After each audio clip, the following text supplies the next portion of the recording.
Welcome. I think we're going to get started here, and I appreciate you all coming.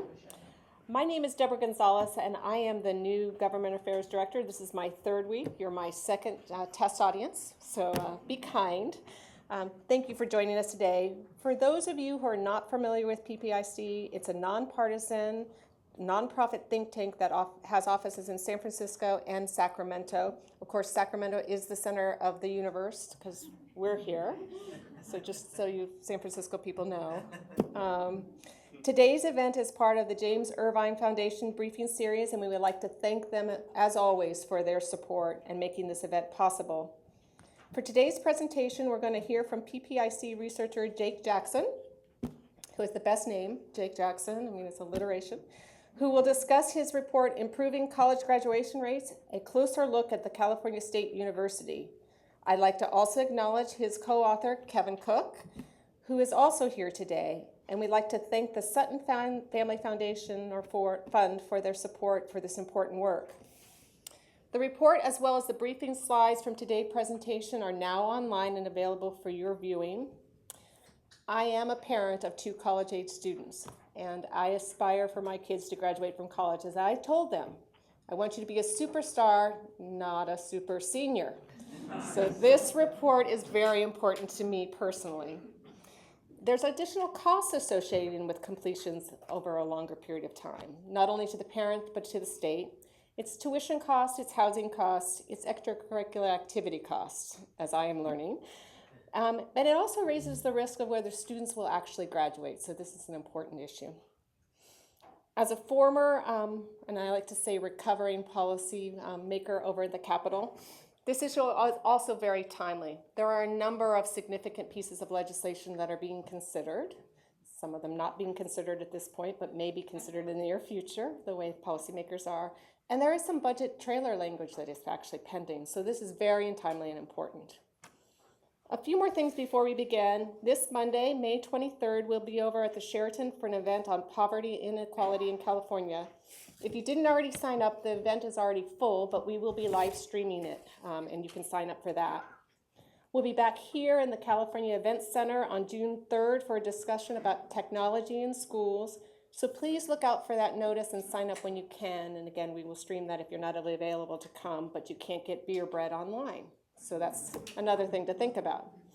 Later today, we will receive a short survey. We will give you a short survey via email, and we'll ask that you fill it out. Your opinion really does matter to us, and we are very responsive to your comments. And finally, please turn off your cell phones, and that's something you'll hear here in a movie theater, so I appreciate that. Now on to the presentation. Jake Jackson is a research fellow at PPIC whose research includes work on college costs, college readiness, community college preparation, access to higher education, college completion. And after the presentation, we'll open up to the audience for Q&A. And now I'll turn it over to Jake.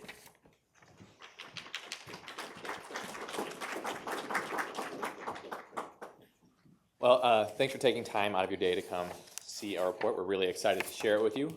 First, we want to start off by thanking the Sutton Family Fund for funding both the PPIC Higher Education Center and also funding this work.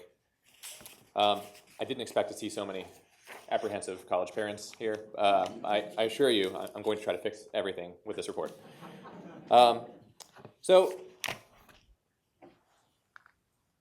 start off, you may wonder why we're talking about graduation rates. You may not wonder, but I'm going to tell you anyway.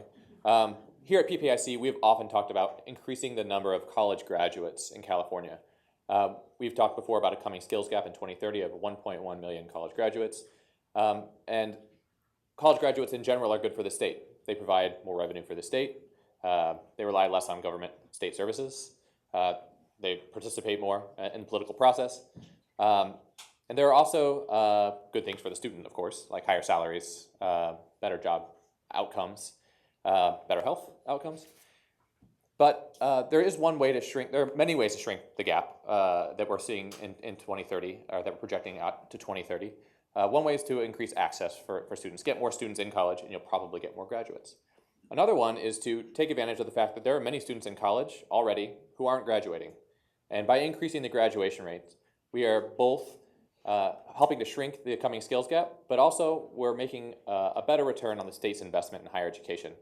So you may know about the rising cost of education in California, higher education. Students pay a tuition, and that tuition has gone up over the years, although right now it's been flat for a few years. But the hidden side of that is students and the state effectively do split the cost of higher education.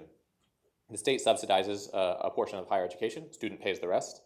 And the state pays even more if they give financial aid to the student because they come from a low-income family. So getting those students to graduate, so all the benefits can happen for the state and the student, is a better return on a state's investment. So that's why we're talking about graduation. Now you may have another question, why are you talking about the CSU? And there are many answers, and the first one is, it's really, really big. There are 23 campuses at the CSU. They serve a majority of, they deliver a majority of bachelor's degrees in the state, about half of bachelor's degrees in the state. They do so at a lower cost than the UC. It's about $5,400 a year. And they do it for a population that reflects the diversity of California's high school students. Another reason we're talking about the CSU is historically the CSU has had lower graduation rates than other colleges, than other universities in California. This graph actually isn't in the report that you have in front of you. This is from our PPIC Higher Education Center briefing kit, which is available online. You should all go there and download it, but wait till after the presentation. This shows that the CSU has lower 4- and 6-year graduation rates than the UC and the average private nonprofit as well. Lastly, one of the main reasons we're looking at the CSU is they've launched a graduation initiative in 2009 that just ended in 2015. In this graduation initiative, they wanted to raise the graduation rates at the CSU to 54% for 6-year grad rates, and they wanted to reduce the gaps between races to 7%. The graduation initiative just ended, and we want to look at it today. And we also want it to tell us a little bit about what's going to happen in the future. They're launching a new initiative for 2025 where they want to increase graduation rates to 60%. They still want to reduce those graduation gaps, but they added in new goals like 4-year graduation rate, transfer graduation rates, and also gaps between students of different incomes. So the idea behind today's report is I want to kind of illuminate what happened during the graduation initiative that just ended in 2015, and what lessons does that hold for us looking into the future about raising graduation rates at the CSU and possibly beyond. So first, I want to take a look at what happened during the initiative, and I want to look back a little bit, also look into the future. So if you look at this graph, I have the graduation rate on the y-axis, and I have the graduation year on the x-axis. You can see that there's a shaded region there, and that shaded region is during the graduation initiative. So you can actually see that graduation rates have been increasing at the CSU for some time, since 2001, at least. And you can note that during the graduation initiative, in fact, graduation rates did increase. This top dark blue line here, especially in the last few years of the graduation initiative. And this maybe is not a surprise, as the programs and policies put in place during the initiative had more time to impact the students who are graduating toward the end of the initiative. I also mapped out the goals for the 2025 initiative at the very end here with this imaginary dotted line of a hypothetical increase to that graduation rate. I want you to note that 57% was actually 3 percentage points higher than the goal, so they met their goal for 6-year graduation rate and then some. And then I want you to take a look at 4-year rates. And this is probably a good time to stop and talk about 6-year and 4-year rates, which you may have heard a lot about. Generally, people use 6-year rates when they talk about graduation rates for a couple reasons. One, most students who are going to graduate do so by their 6th year. There are students who graduate 7, 8, 9, 10 years after, but a vast majority of students who are going to graduate do it by the 6th year, which makes it a very good summative measure. It's widely used. The federal report card uses 6-year rates. Popular ratings like U.S. News and World Review use 6-year rates. But 4-year rates are becoming increasingly important. People are understanding this, and campuses are using them more often. Just case in point, the 2015 graduation initiative didn't have a 4-year goal, and the 2025 does. So you can see that 4-year rates have been historically pretty low at the at the CSU. We have 10% in 2001, but we see it's all the way up to 19% now, and the goal of 24% by 2025. So But going back to the 6-year rate, you can see that that 6-year increase from 2006 all the way through 2015 accounts for an 11-point jump in graduation rate. And that jump was actually kind of an aggregate of all of the different 23 campuses at the CSU and all of their increases. You can see that here for the system-wide, we started at 2006 at 46%. That's their baseline year they used. And then 57% in 2015. So that's an 11-point jump. And that bar is 11 points long. So longer bars represent more improvement here. You can see that there are some institutions that improved a lot more than 11%, some that improved a lot less, and we have one institution that didn't improve over that course of time. And we will actually talk a little bit more about that institution too. But almost all universities improved over this time period and helped the system meet its goal. There were individual campus goals as well, and most campuses met those. I think 8 did not. You can see campuses with short bars generally didn't meet their goals. But a majority did. That helped the system meet their goal.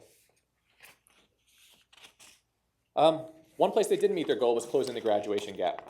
The CSU was largely successful at raising 6-year grad rates, which is good and impressive. And there's actually good news and bad news in this graph. This graph has the graduation rate on the y-axis and the graduation year on the x-axis. These are 6-year graduation rates, and these are students from different races. You can see that across the board, graduation rates improved over the course of the initiative, which is great. It wasn't driven solely by white and Asian students. Everybody benefited. However, since everybody went up about the same amount, the graduation gaps still remained. So they moved from 14% for the gap between white and Asian compared to Latino and black students down to 13%. So that's a 1 percentage point decrease rather than the 7 they were shooting for. Some campuses did see more improvement than this. There were 5 campuses that shrunk gaps by 5 percentage points or more. 9 others saw some modest to 0 improvements. However, 8 campuses did actually see their gaps grow over the course of the initiative. So we want to put this in a national context for a couple reasons. It can tell us more about what to make of these graduation increases, and then it can, and also the graduation gaps. For example, the CSU is hardly the only set of universities to struggle with graduation gaps. It's a nationwide phenomenon. They are difficult to close. They are persistent. However, the CSU does have larger gaps than average for other schools similar to the CSU.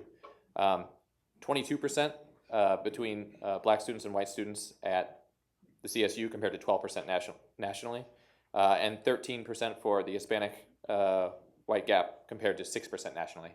So those numbers are bigger. It's great to note that there are campuses out there where the gaps are much smaller. Now, as to why, a lot of this is based on students, and it could be that the students in California are different than the students in other states nationally.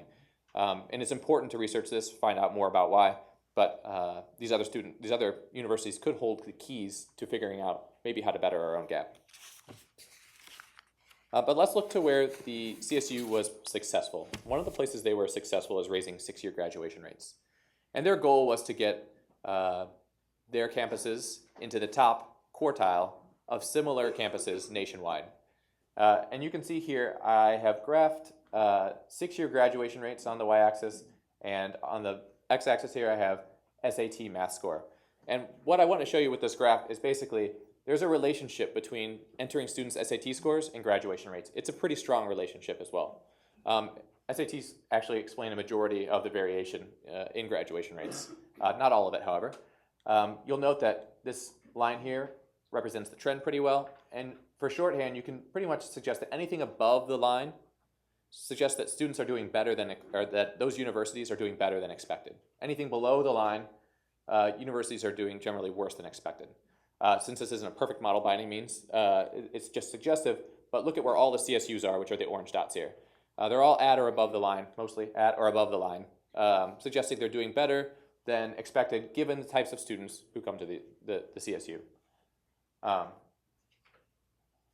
Let's look at 4-year rates though. At 4-year rates you see a different story. Here, instead of all being mostly or at or above the line, we have some that are on the line but many who are below the line. This is suggesting that students who come to the CSU are more likely to graduate than peers who go to other institutions in the nation, but they're less likely to do so on time in 4 years.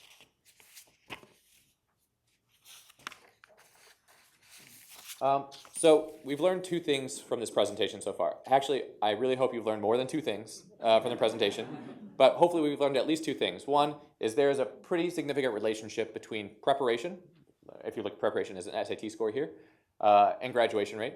And the second is that the CSU did a really good job of raising their 6-year grad rates over time.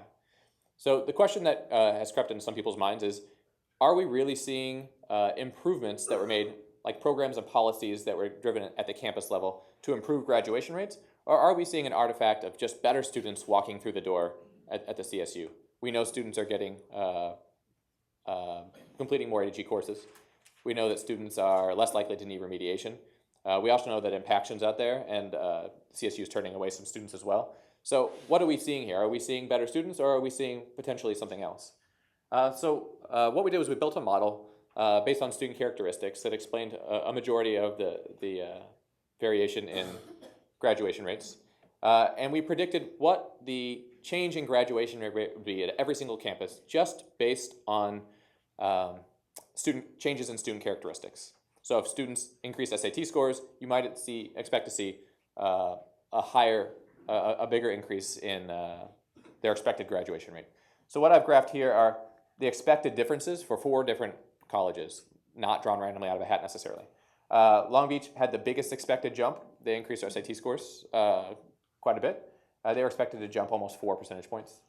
Bakersfield was actually projected, given the differences in student characteristics, to have a lower graduation rate. And then Dominguez Hills and Northridge somewhere in between. So what actually happened? The actual change at Long Beach was much higher than what we anticipated just coming from changes in entering students.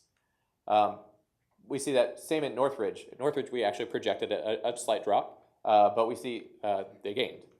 At Dominguez Hills, we see the opposite. We projected for them to rise a little bit, and they fell. And then Bakersfield, we projected to go down, and they did go down. We saw that they were the one kind of outlier there, and they did go down, but not as much. So why did I show you these 4? I think these are pretty exemplary. About half the campuses look like Long Beach. They were expected to increase based on student characteristics, and they did, but they beat their goals, or they beat their expectations.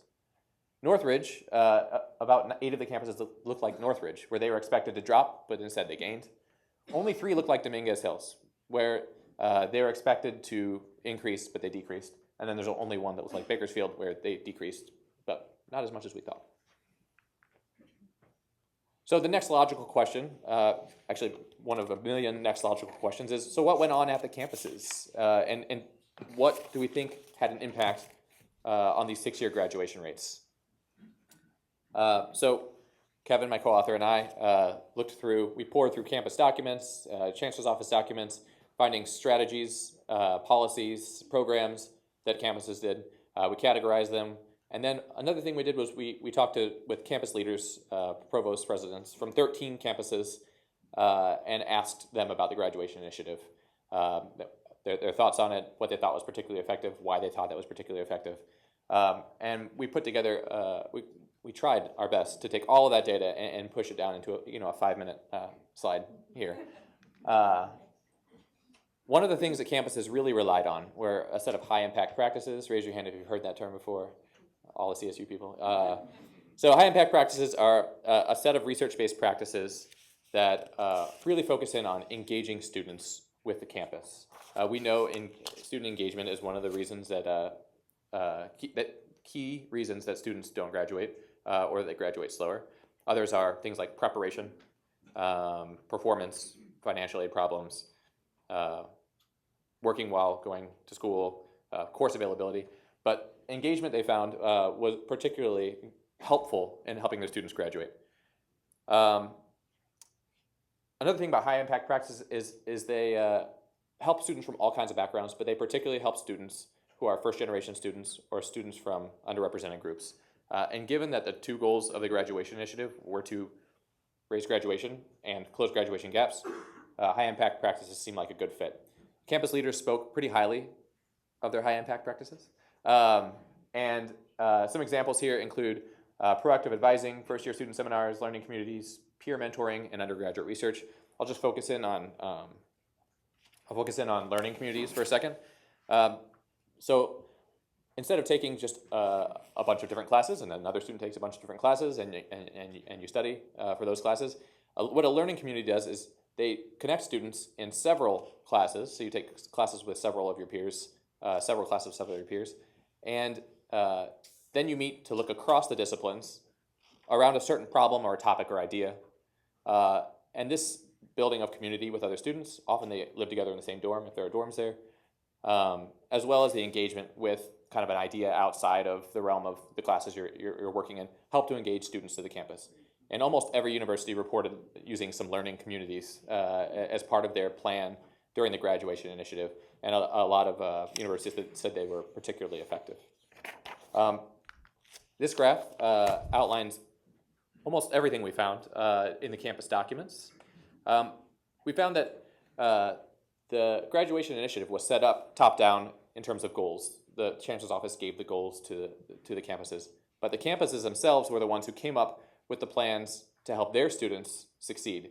Because as we saw in the other graph, the campuses are different in terms of their students and probably different in terms of their needs.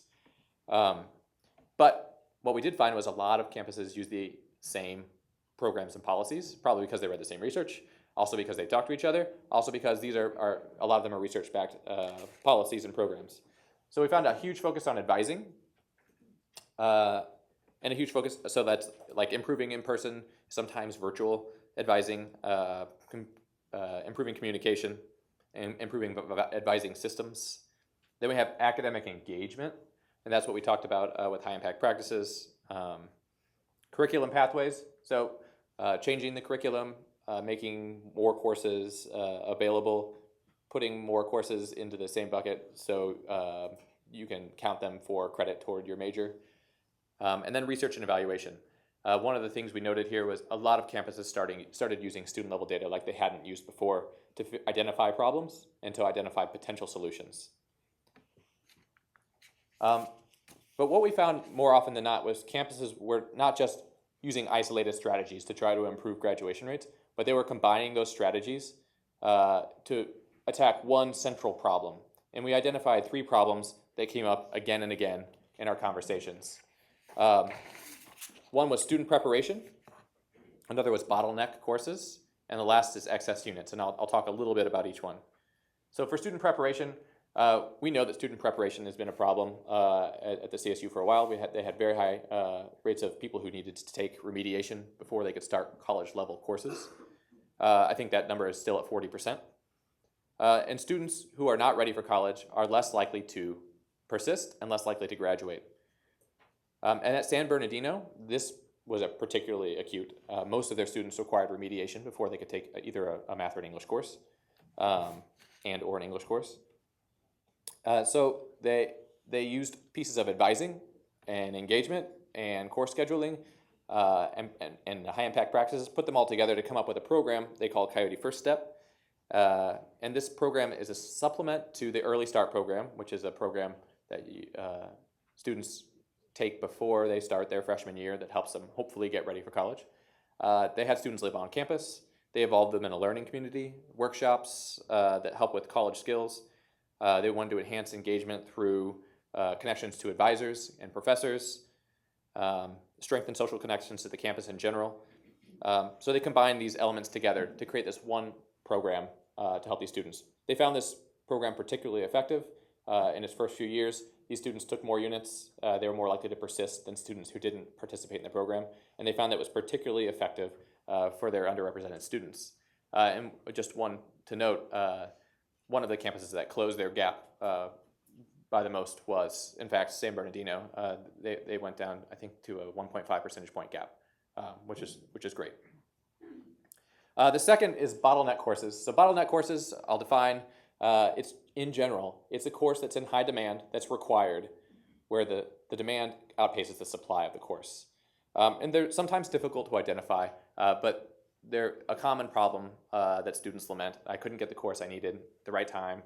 They can both keep a student from graduating, but they can also elongate a student's time until they get a degree.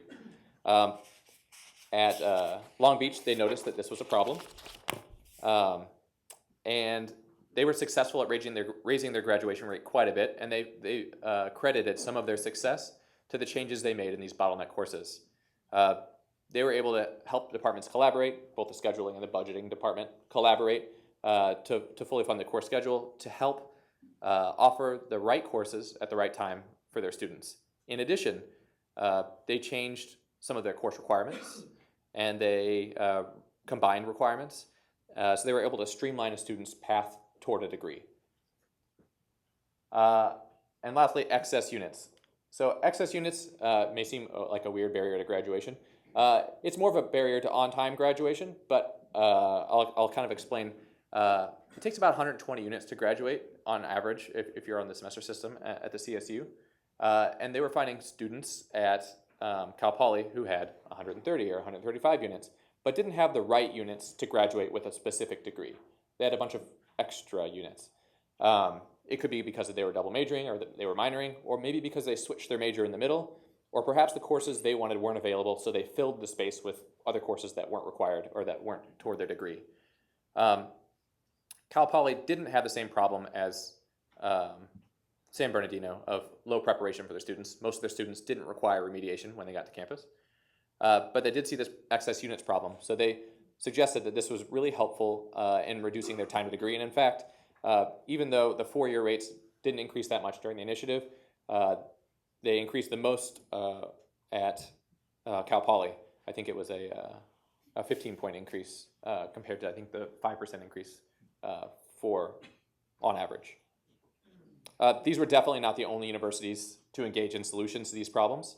These were the ones that we found in our interviews to be particularly effective based on the kind of information they gave us about how they analyzed the data. Most campuses dealt with student preparation. It's prevalent across CSU. Many campuses dealt with bottlenecks, and some campuses dealt with excess units. So looking forward, what can we really learn from this report? Hopefully a lot. There's more in there than I've said, even with how fast I talk. So we have learned that the CSU has increased its 6-year rates, which is great. Campuses are doing better than other campuses throughout the nation with similar students, which is great. They do lag behind, however, in 4-year rates, and they lag behind in closing graduation gaps, which is something that CSU is well aware of, hence their new goals for 2025. So about those new goals for 2025. Right now they sit about 3 percentage points away from their goal of a 60% graduation rate. They've gone up more than 3% in the past couple years. This suggests that they could potentially be more ambitious in their goals. Other factors are also at play here.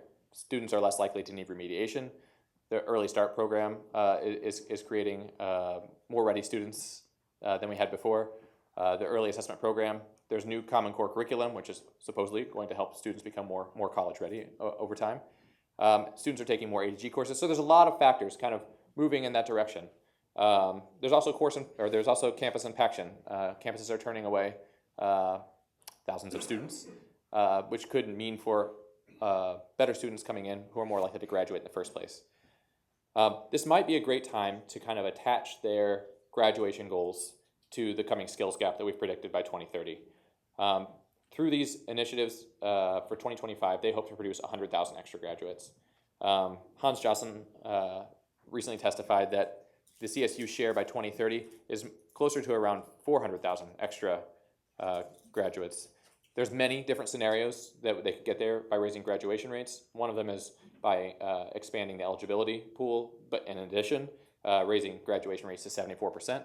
That may seem like a huge number compared to 60%, like they've suggested by 2025, but just linearly, they have made that jump, that 14% jump in the past.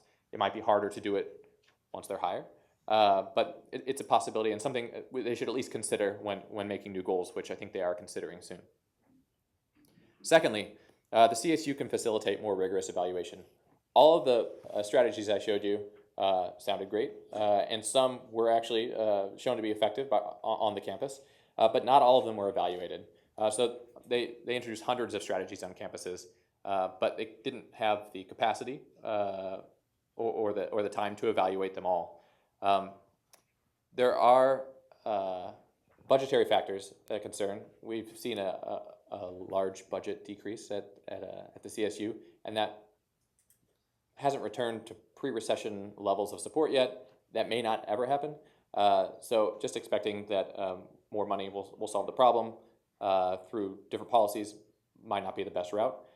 Finding the most cost-effective policies, or the policies that were most effective for the lowest cost, might be one way that the 2025 initiative works well.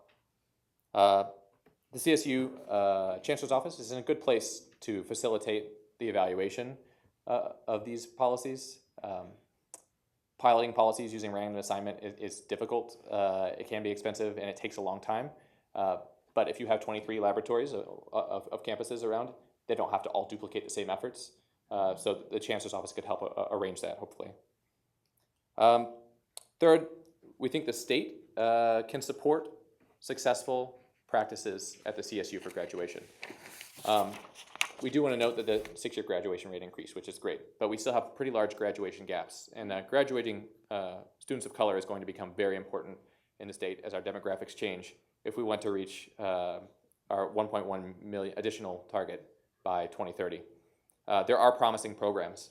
For instance, the Coyote Step program I talked about earlier sounds like a great program. So far, the reviews are good in terms of evaluation.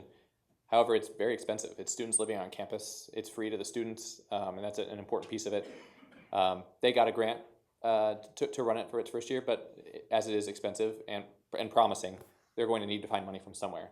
Now, this isn't just a call for the state to pour money on the problem. There are ways to do it. We do know that Governor Brown has proposed an extra $25 million in his new budget to support successful practices with some caveats.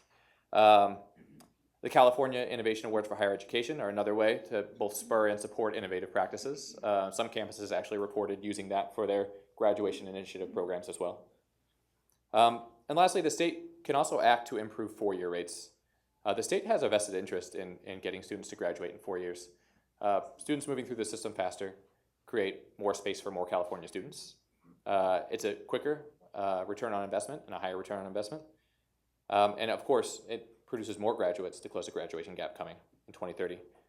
The 4-year graduation rate did not move as much as the 6-year graduation rate, so they're going to have to come up with new policies and programs. One of the things that students could do is take more classes while they are take 15 units as opposed to 12 units, let's say, to graduate quicker. Another thing is they could use their summer classes more. That would help students move the 6-year rate, which has increased a lot, and maybe become 4-year graduates, graduate a little sooner. There were 2 bills considered recently, trying to incentivize on-time graduation. Neither of them passed yet, but there's a lot of will over there to get something done to move this in the right direction.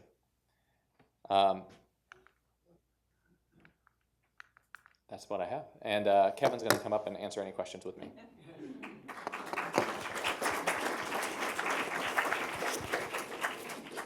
Oh, so please wait till there's a microphone in front of your face to talk.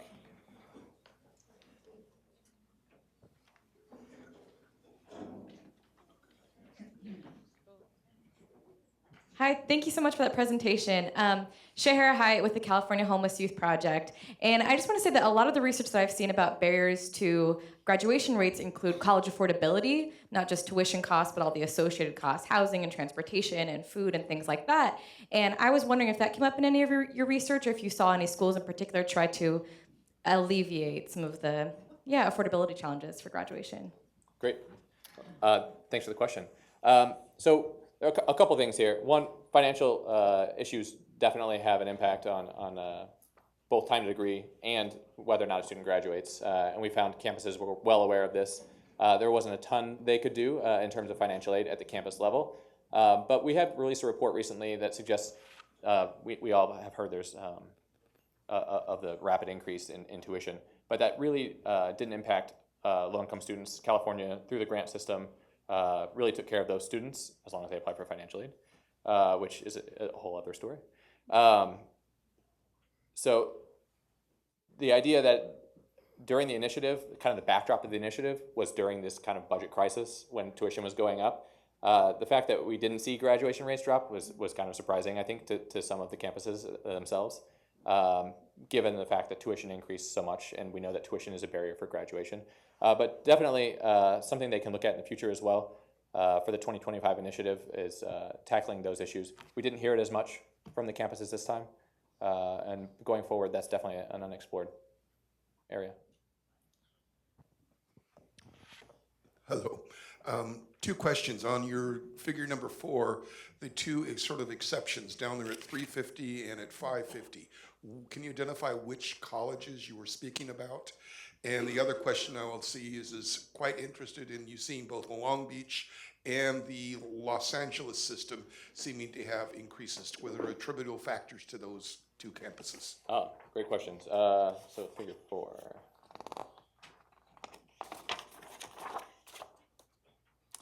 He wants to know what the low one and the high one.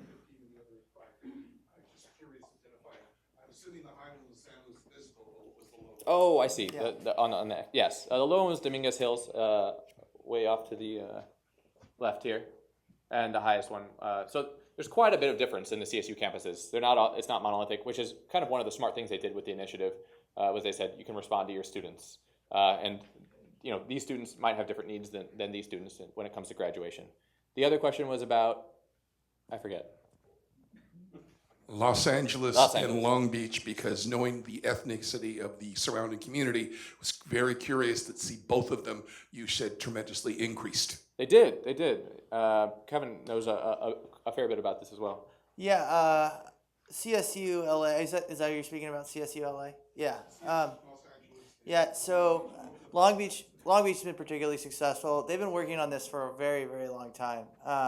And some of the administrators from Long Beach had taken over at CSU LA, so they were using very similar types of practices. The focus was really on, as you said, given the demographics of the population, really focusing on advising, helping the students sort of make a 4-year plan, and then the student engagement as well. So those two things, and then also, like we said, the bottlenecks. Both of those campuses really prioritized funding the courses that were in the most demand. So they had very similar strategies, but they do have a different sorts of student mixes. Long Beach has been working on this a little bit longer.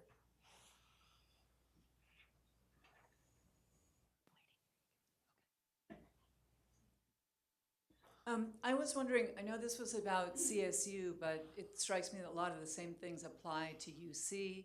Do you have a similar study looking at these different engagement strategies, or would you think that they would probably also work at the UC?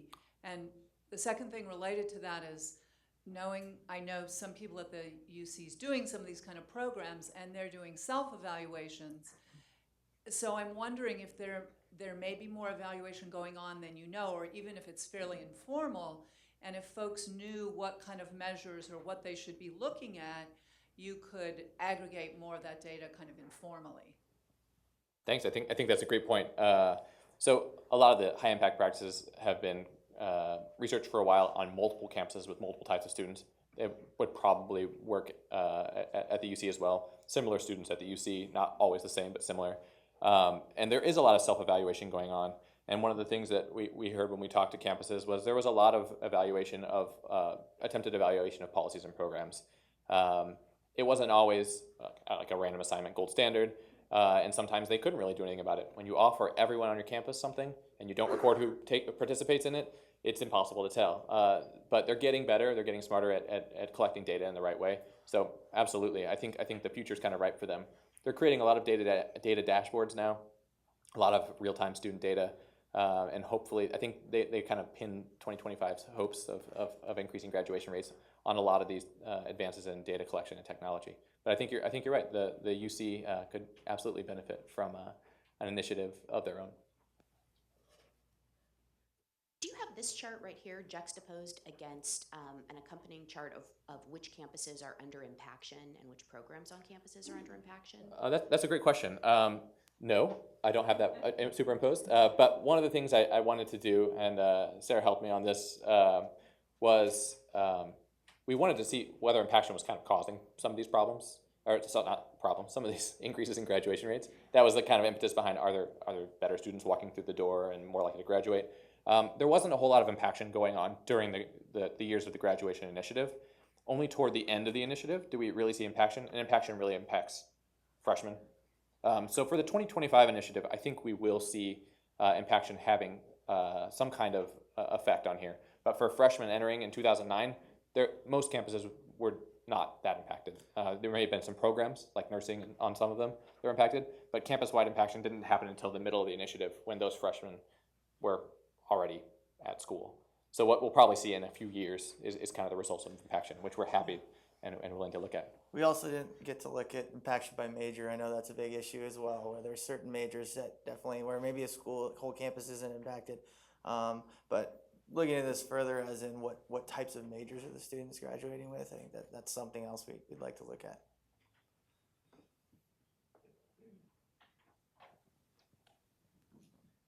Thank you for this report. I'm a professor at Sac State, so this hits home in a lot of ways.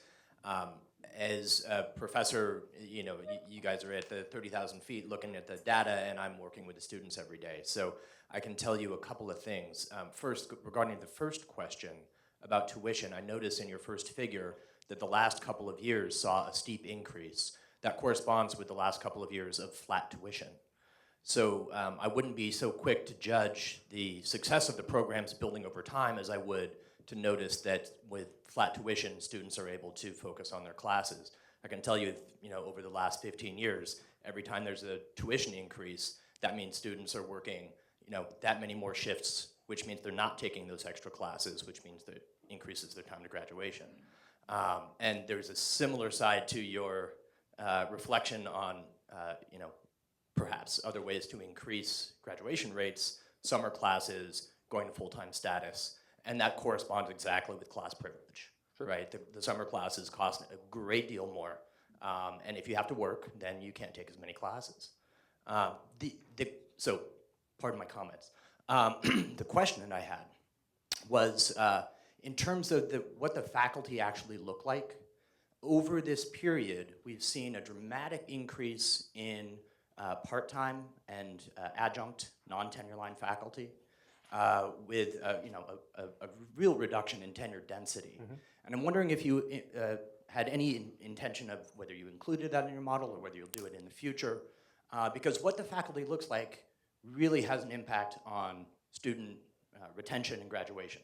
Sure. Right? So not just the tenure line, but the student-faculty ratio, and then of course the diversity of the faculty actually representing the diversity of the students that they're teaching, right? Having a mentor who looks like you, who's gone through what you've gone through in your life, really increases your likelihood of sticking around. Right. So yeah, there are a bunch of factors that could have impacted graduation rates along this line.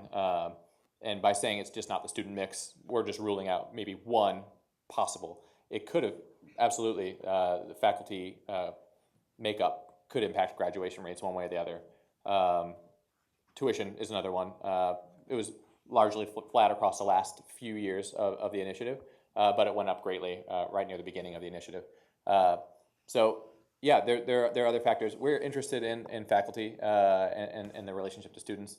Unfortunately, there's not great data on faculty makeup of a university, especially across the nation as it comes to race.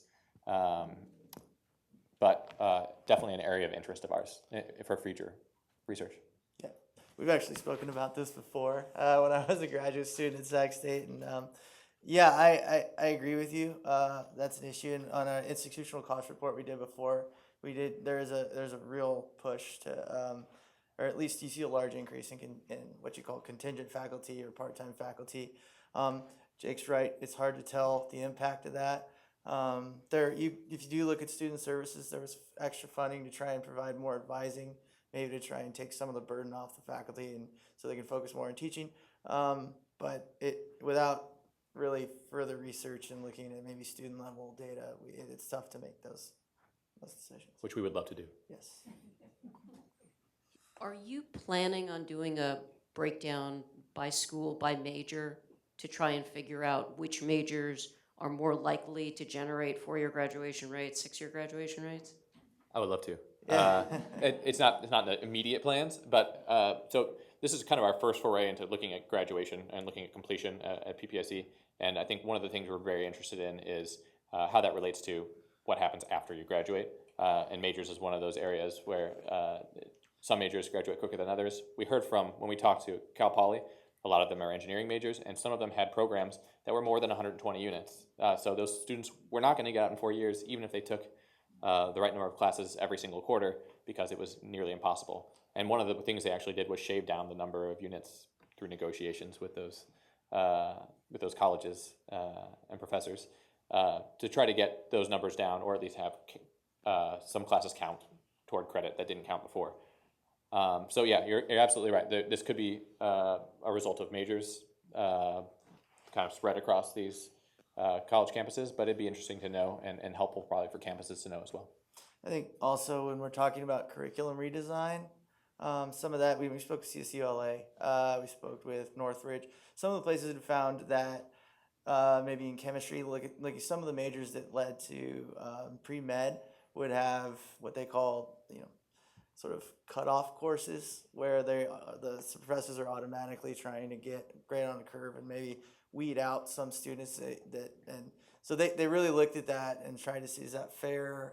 If the students meet all the requirements, is the curve even fair? So there was a looking at that. That's a lot has to do with the academic senate and a lot of that sort of. So there's more you have to work with that, but they did think about that. I know that for a fact.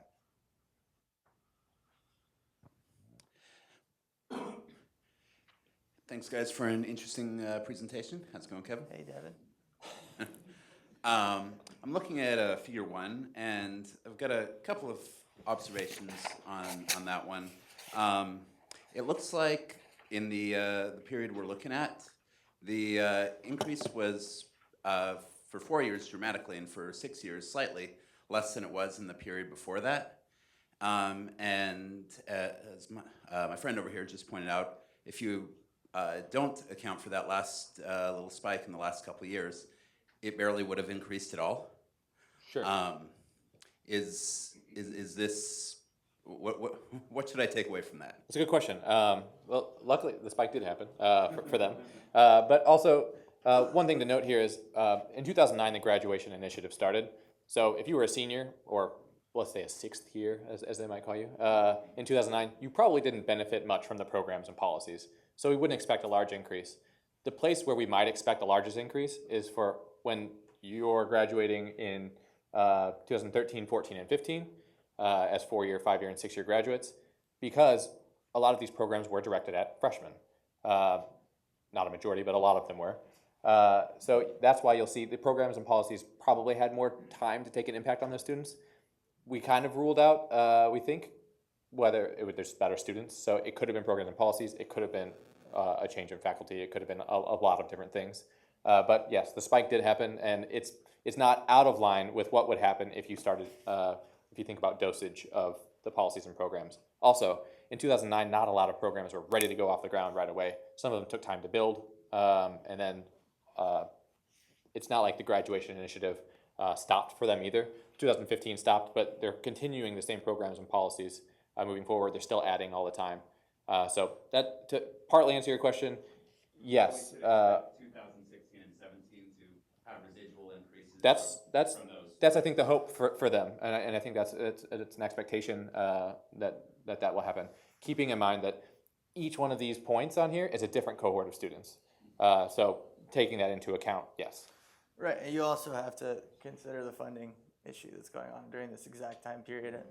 You can do credit auditing. There's a lot of types of policies you can do that don't cost very much. But when you're talking about learning communities, housing, increased advising, you have to hire a lot of. There's new technology. There's a lot of that. So, they have to, like Jake says, they have to get that up and running, which takes a while. But also during this time period, they're dealing with less and trying to do more with less. So that's important too.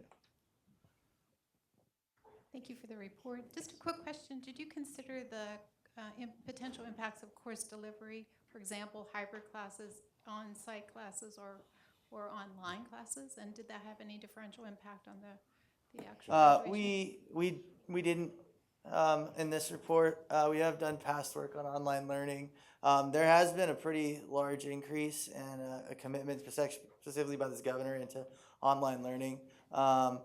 The CSU online programs tends to focus more on students who've maybe left college and are a few credits short, need to come back and finish. Hybrid courses, that's hard to say. I mean, you could say that almost all the courses are hybrid courses. It depends on where you draw that line. The flipped classroom idea at the K-12, that's gotten some publicity. I think that there are some aspects in these courses where they're increasingly using more online. There's predictive analytics. It's mostly most of the technology they've been using is on the advising side and tracking students to make sure that they're on track. But as far as the faculty have a lot of input into how much or how little. I know in the Sac State program I was in, they did some of the flipped classroom things and things like that. So I think they're experimenting with it, but there's no systematic data set where we can look really at that. And we did find evidence that those were practices they considered as part of the initiative. But in our interviews with them, no one really credited, and which is how we got the best evaluation of like what was successful from these campus leaders. No one really credited those kind of things. It's not maybe because they weren't effective, maybe just they didn't know yet. One of the strategies you talked about related to changing majors, and I wondered if in your initial data there was any correlation between four-year graduation, six-year graduation, and not graduating relative to changing majors. And my sense has been that Cal Poly has had that requirement that you can't come in undeclared and that you have to have a definitive major. And I know, at least in the last decade, that impacted students' choices in which school they were going to. So I don't know if other campuses had that, but I wonder if you looked at that correlation. Yeah, I mean, we talked to Cal Poly about this, and every college has difficulty getting, if you choose to change your major later, it's difficult. I mean, there's GE requirements that they focus on in the first 2 years, but there's specific ones. I think one of the main differences of Cal Poly was that they made the barrier higher. You have to meet with a number of different people and create a plan and it has to be approved by the chair of the old department and the new department. So they're making it more difficult to change majors. You're right. I mean, certain majors are impacted at certain colleges, so that makes it even more difficult. And it's not necessarily a bad thing to change your major if you're interested in something else. You learn and find out.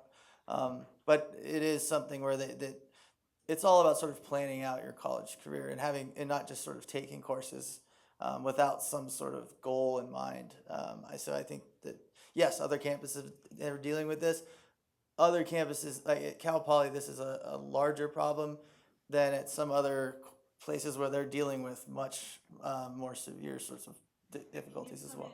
Undeclared, I don't believe you can at Cal Poly, but are there other campuses? Because that suggests that the students have a little more of an idea what they. Yeah, and Jay, can you repeat that for yeah, me? so yeah, she's wondering if they can come in undeclared, or if that has an impact on the type of students that would attend the school. And I think you're absolutely.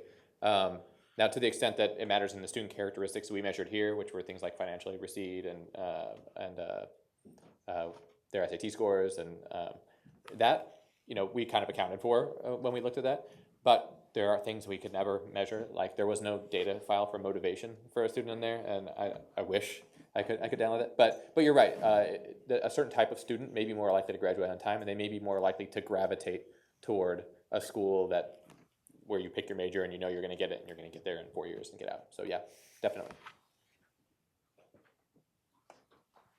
I'd just like to thank you for the terrific presentation you gave. So many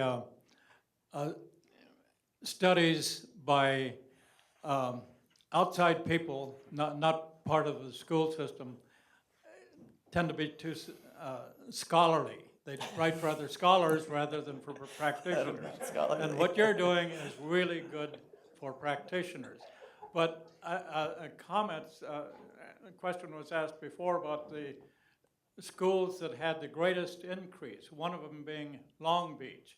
There's a great story about Long Beach, about the outside intervention, collaborative cooperation within the community to get the schools to perform better. And there's a book written about it. Two of the authors are Cohn and Cohn, C-O-H-N, husband and wife team.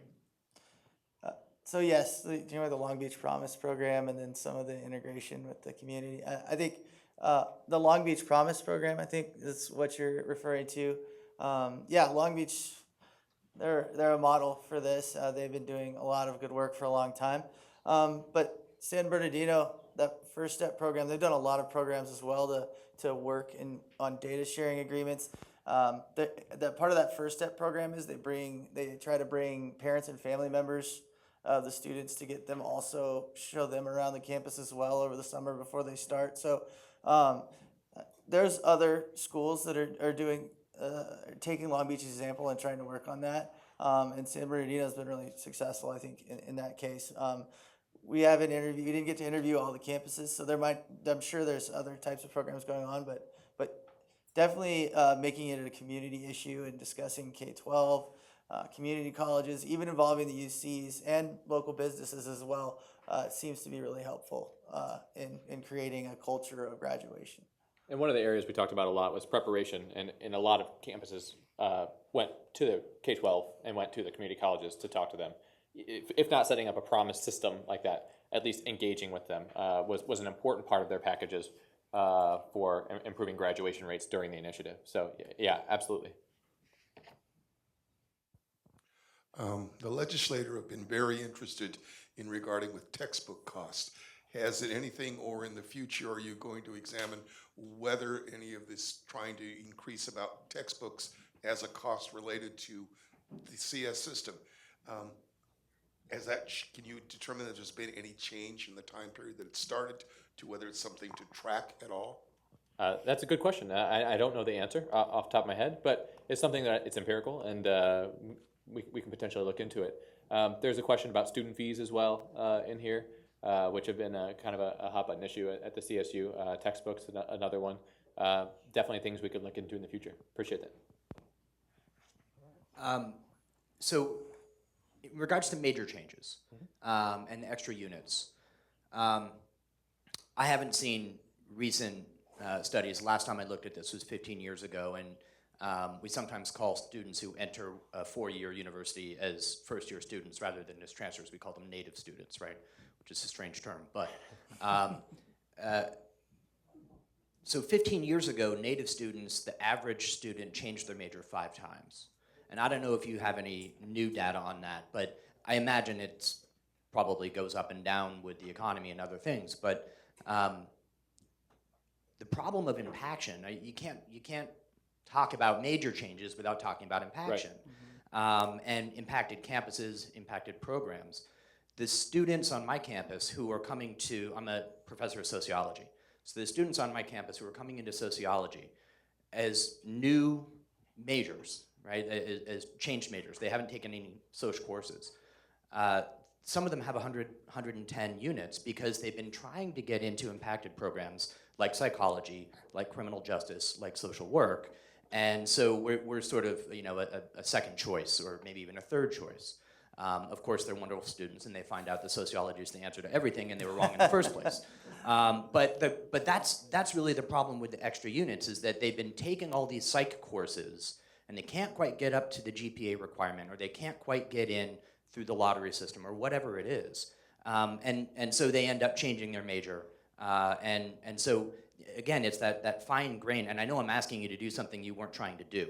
But I'd like to. In the follow-up, right, in the follow-up study, look at that fine-grained issue of impaction, because that's where the rubber meets the road for these individual and cohort students who can't get into their first choice major and are forced to change and forced to extend by a year or even 2 years. Yeah, so one of the things we took away from a lot of this research was, after talking to these universities, presidents and provosts, and was we really would like to get into course level data, because we think a lot of action happens at the course level.